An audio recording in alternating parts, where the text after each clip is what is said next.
Hey everyone, I'm out in the field right now. As you can see, it's a bit cold out. It is Alberta, so as soon as summer's over, it skips right to winter.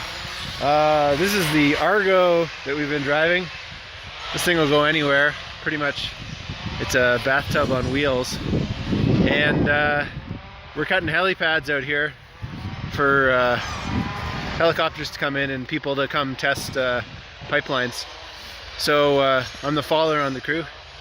We're also running brush saws.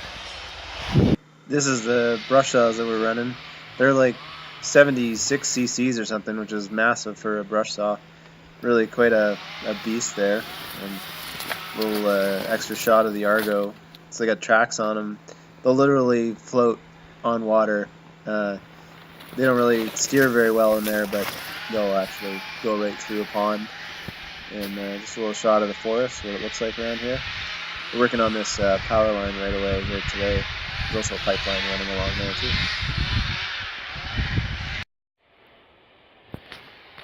This here is my chainsaw, it's a 372.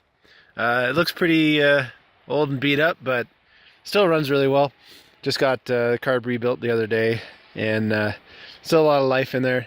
Basically, they go until the crank gives, and then they're just a piece of garbage, basically just usable for parts, and that's it. But this one hasn't gotten there yet, and it's been with me for a lot of jobs, so I'm gonna keep putting money into it. What I'm doing here is cutting helipads, like I was saying earlier, and then we got a clear little approach and landing area, so we got to do some brushing, kind of all just on this old right-of-way. So there's a lot of regrowth in here, but there's a pipeline under here, so the right-of-way gets periodically cleaned anyways. And right now it's time for a little haircut. This is a shot of the helipad we were working on. It's got to be cleaned like a golf course. Haven't always cut helipads that have to be this clean, but for this job, that's the spec, so that's what we're doing. And here you can see some of the brushing I was doing, just knocking down some of this regrowth and bucking it up a little bit. This is like a 1 fuel tank's worth of production, so like 45 minutes to an hour's worth of work for what I did along here.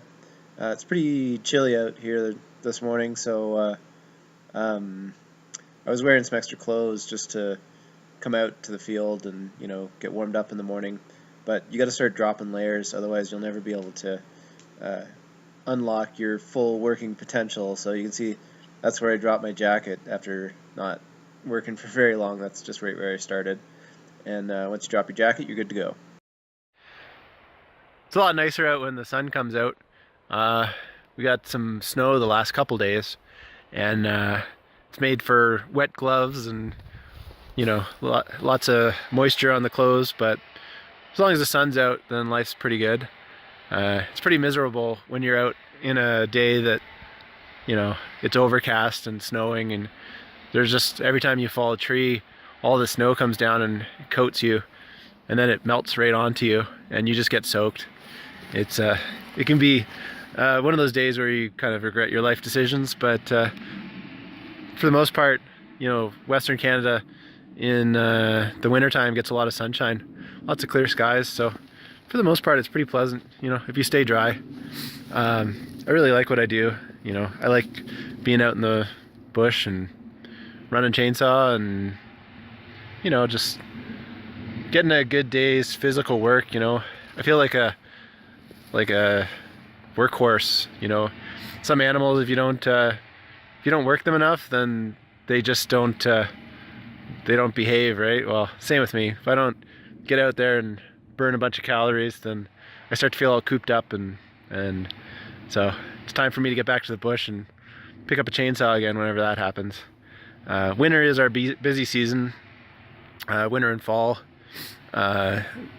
So I'm kind of, a month into kind of like a 5-month busy season where I'm away for most of the time, and it's hard to be away from home, but it's nice to have the summers off in a place as nice as Kelowna. So you gotta gotta live with the decisions you make, right? And it doesn't even feel like a day's work for the most part out here. It's just doing something that I like. So 5 months of that, and then 7 months of being at home with the family and hanging out in the garden and at the beach.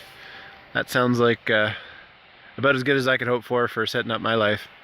Anyways, I gotta get back to work here before anybody notices me talking to my phone. They'll probably make fun of me a bunch. But yeah, talk to you later. Not much point in cleaning your truck when it gets this dirty in a day. Thanks for watching. Click subscribe to join our journey.